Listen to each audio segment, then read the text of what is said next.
Do you have trouble with commitment? Or maybe you know someone who has trouble with commitment. If so, this one is for you.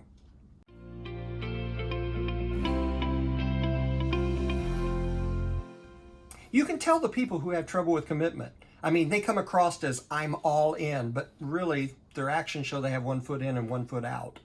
Or they will make a strong, definitive decision and then they hesitate and procrastinate in carrying out the decision. This is the kind of guy Saul was. He was a guy who had trouble with commitment. And you see it in 1 Samuel chapter 10. Saul, for instance, when he knew he was going to be the new king of Israel and was talking to his uncle, didn't even share that with his uncle. And then when the prophet Samuel comes to anoint him as king, he hides out so that he can't be found. This is a guy who has trouble with commitment. Now, we don't know why. Perhaps it was fear. When he was being anointed as king, it was a time when the Philistines, their biggest enemy at the time, were encroaching upon their territory. And you can also see through the rest of Saul's life, he had trouble with fear. Maybe that was it. Or maybe he just didn't think that well of himself. Maybe he had poor self-esteem.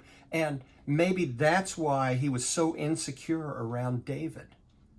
Those two things, fear and a poor image of yourself, can cause you to have trouble with commitment.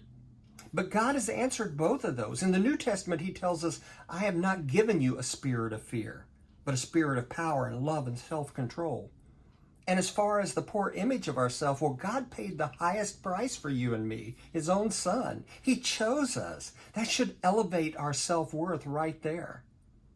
So if you're a person who has trouble with commitment, maybe it's out of fear, maybe it's out of a poor image of self, but God has answered those. He didn't give you a spirit of fear, and he paid the highest price to choose you.